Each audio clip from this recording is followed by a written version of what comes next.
ಎಲ್ಲರಿಗೂ ಶುಭ ಸಂಜೆ. ನಾವಿಲ್ಲಿ ಸೇರೋ ಉದ್ದೇಶ ಏನಪ್ಪ ಅಂದರೆ, ನಮ್ಮ ಬಾಳ್ಕುಂಟಳ್ಳಿಲಿ ಬೆಳೆ ಬೆಳಿಬೇಕಾದ್ರೆ ಬರ್ತಿರೋ ತಾಂತ್ರಿಕ ಸಮಸ್ಯೆಗಳು, ಅದಕ್ಕೆ ಏನು ಪರಿಹಾರಗಳು, ಅದನ್ನ ಹೆಂಗೆ ಇಂಪ್ರೂವ್ ಮಾಡ್ಬೋದು, ಅಂದರೆ ಹೆಂಗೆ ಉತ್ತಮವಾಗಿ ಹೆಂಗೆ ಬೆಳೆ ಬೆಳೆದು ಇಳುವರಿ ತೆಗಿಬೋದು ಅಂತಂದರೆ, ಫಸ್ಟು ನಾವಿಲ್ಲಿ 3 ತಿಂಗಳು ಇರ್ತೀವಿ. ನಿಮಗೆ ಏನೇ ಬೆಳೆ ಬೆಳೆಯೋಕ್ಕಾರ ಸಮಸ್ಯೆ ಬಂದರೂ ಎಲ್ಲ ಒಂದೇ ಕುಟುಂಬ ಥರ ಇರೋಣ. ಎಷ್ಟೊತ್ತಾಗ ಏನೇ ಸಮಸ್ಯೆ ಬಂದರೂ, ಯಾವ್ದಾರು ರೋಗ ಬಂದರೆ, ಇಲ್ಲ ಬೆಳೆಗೆ ಏನಾರ ನಿಮಗೆ ಸಬ್ಸಿಡಿ ಬೇಕಾದರೆ, ಬೆಳೆ ನಾಶ ಆದರೆ, ಏನಾರ ಇದು ಬಂದರೆ ನಮ್ಮ ಹತ್ರ ಕೇಳ್ರಿ. ನಾವು ಯಾವ್ದಾರು ಸ್ಕೀಮ್ ಇದ್ರೆ ಸಜೆಸ್ಟ್ ಮಾಡ್ತೀವಿ. ನೀವು ಎಷ್ಟೊತ್ತಾಗಾರ ಕೇಳ್ತಿಲ್ಲ, ಎಲ್ಲರ ಹತ್ರನೂ ಒಬ್ಬೊಬ್ರು ಫೋನ್ ನಂಬರ್ ಇರುತ್ತೆ. ಒಂದೇ ಕುಟುಂಬ ಥರ ಒಳ್ಳೆ ನಂಬಿಕೆ ಬೆಳೆಸ್ಕೊಂಡು ಹೋಗಿ ಇದು ಮಾಡ್ಕೊಳ್ಳೋಣ. ಫಸ್ಟ್ ಆಫ್ ಆಲ್ ಬಂದು ಏನು ಮಾಡ್ಬೇಕಂದ್ರೆ, ನಾವು ಸ್ಥಳೀಯ ತಾಂತ್ರಿಕ ಸಮಸ್ಯೆಗಳು ಇಲ್ಲಿ ನಮ್ಮ ಜೊತೆ ನಾವು ನಿಮ್ಮ ಜೊತೆ ಡೇಟಾ ಕಲೆಕ್ಷನ್ ಮಾಡ್ಬೇಕಾರೆ, ಅಂದರೆ ನಿಮ್ಮ ಜೊತೆ ಮಾಹಿತಿ ಅಂತ ಮನೆಗೂ ಬಂದು ಮಾಹಿತಿ ತಗೊಂಡ್ವಿ. ಅಲ್ಲಿ ನಮಗೆ ಕಂಡು ಬಂದ ಸಮಸ್ಯೆಗಳು ಏನೇನಪ್ಪ ಅಂದರೆ, ಫಸ್ಟ್ ಬಂದ್ಬಿಟ್ಟು ಇಲ್ಲಿ ಯಾರು ಮಣ್ಣಿನ ಪರೀಕ್ಷೆ ಮಾಡಿಸಿಲ್ಲ. ಮಣ್ಣಿನ ಪರೀಕ್ಷೆ ಯಾರು ಮಾಡ್ತಿದ್ದೀರ ಅವ್ರದಾಗೆ ಯಾರು ಮಾಡ್ತಿಲ್ಲ. ಮಣ್ಣಿನ ಪರೀಕ್ಷೆ ಏನು ಮಾಡಿಸ್ಬೇಕಪ್ಪ ಅಂದರೆ, ಮಣ್ಣಿಂದು ಗುಣಲಕ್ಷಣಗಳು ಗೊತ್ತಾಗ್ತದೆ. ಅದರಲ್ಲಿ ಏನೇನು ನ್ಯೂಟ್ರಿಯೆಂಟ್ಸ್ ಅಂದರೆ ಏನೇನು ಲವಣಾಂಶಗಳಿದ್ದಾವೆ. ಬರೀ ನಾವಿವಾಗ ಮಣ್ಣಿಗೆ ಕೊಟ್ಟಿಗೆ ಗೊಬ್ಬರ ಹಾಕಿ NPK ಹಾಕಿದ್ರೆ ಸಾಲಲ್ಲ, ಅದಕ್ಕೆ ಕ್ಯಾಲ್ಸಿಯಂ ಬೇಕಿರ್ತದೆ, ಆಮೇಲೆ ಮೆಗ್ನೀಷಿಯಂ ಬೇಕಾಗಿರ್ತದೆ. ಅವೆಲ್ಲ ನಾವೆಲ್ಲ ಹಾಕೋದಿಲ್ಲ. ಮೈಕ್ರೋ ನ್ಯೂಟ್ರಿಯೆಂಟ್ಸ್ ಅಂತ ಇರ್ತವೆ, ಅದ್ರ ಬಗ್ಗೆ ನಾವು ಕಾನ್ಸಂಟ್ರೇಟೇ ಮಾಡೋದಿಲ್ಲ. ಅದನ್ನ ಕಾನ್ಸಂಟ್ರೇಟ್ ಮಾಡಬೇಕು, ಯಾಕಂದರೆ ಅದರಿಂದನೂ ಬೆಳೆ ಇಳುವರಿ ಜಾಸ್ತಿ ಆಗಿರ್ತದೆ. ಫಸ್ಟು ಮಣ್ಣಿನ ಪರೀಕ್ಷೆ ಮಾಡಿಸ್ಬೇಕು. ಇದು ಯಾರು ಜಾಸ್ತಿ ಮಣ್ಣಿನ ಪರೀಕ್ಷೆ ಮಾಡ್ಸಂಗಿಲ್ಲ. ಯಾರಾದರೂ ಆಮೇಲೆ ಮಣ್ಣಿನ ಪರೀಕ್ಷೆ ಮಾಡೋ ಆಸಕ್ತಿ ಇದ್ದರೆ, ನಮ್ಮ ಹುಡುಗರ ಕೈಗೆ ನಿಮ್ಮ ಹೆಸರು ಕೊಟ್ಟರೆ ಅವ್ರು ನಮ್ಮ ಕಾಲೇಜ್ನವರು ನಮಗೆ ಒಂದು ಕಿಟ್ ಕಳಿಸ್ತಾರೆ.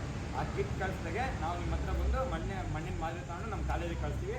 ಅದ್ರ ಮೇಲೆ ನಿಮಗೆ ನಿಮ್ಮ ಮಣ್ಣಿಗೆ ಇನ್ನೂ ಏನೇನು ಹಾಕಬೇಕು, ಬರೀ ಕೊಟ್ಟಿಗೆ ಗೊಬ್ಬರ ಒಂದೇ ಅಲ್ಲ, ಕೊಟ್ಟಿಗೆ ಗೊಬ್ಬರ ಅದೊಂದು ಲಾಗೋಡ್ ಅಂತ ಹೊಡಿತೀರ. ಲಾಗೋಡ್ ಹೊಡೆದ್ರೆ ಬರೀ ನಿಮಗೆ ಸಿಗೋದಷ್ಟೇ NPK, ಇವು 3 ಸಿಗ್ತವೆ.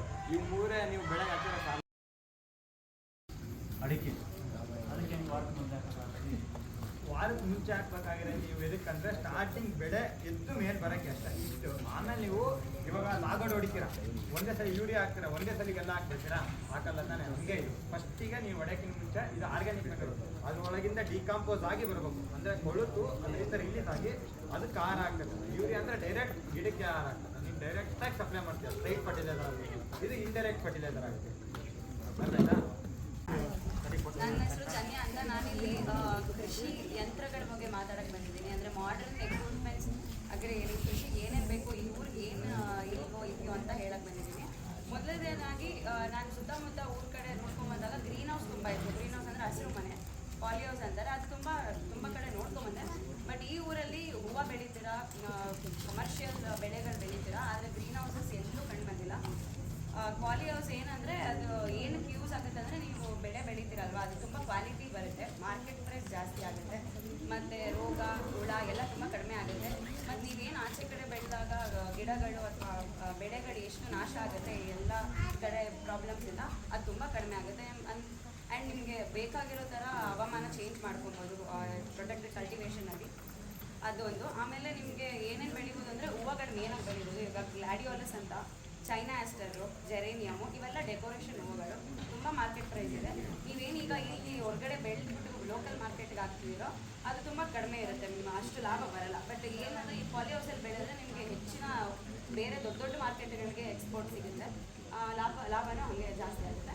ಇದರಲ್ಲಿ ಸ್ಕೀಮ್ ಏನಪ್ಪ ಅಂದರೆ, ನೀವು ಪಾಲಿ ಹೌಸು ನಿಮ್ಮ ಹೆಸರು ನಿಮಗೆ ಮಾಡಬೇಕಂದ್ರೆ ಪಾಣಿ ನಿಮ್ಮ ಹೆಸರಲ್ಲಿ ಇರಬೇಕು.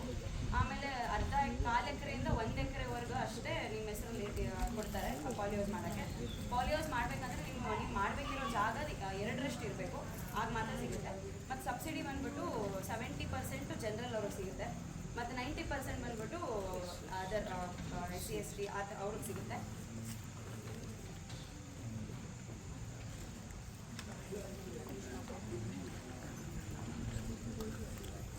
ಆಮೇಲೆ ಈಗ ಉದಾಹರಣೆಗೆ ನೀವು 8 ಲಕ್ಷ ಖರ್ಚು ಮಾಡ್ತೀರಾ ಅಂತ ಇಟ್ಕೊಳ್ಳಿ ಪಾಲಿ ಹೌಸ್ಗೆ ಕಟ್ಸೋಕ್ಕೆ. ಆ 8 ಲಕ್ಷದಲ್ಲಿ 6 ಲಕ್ಷ ಗೌರ್ಮೆಂಟ್ ಅವ್ರು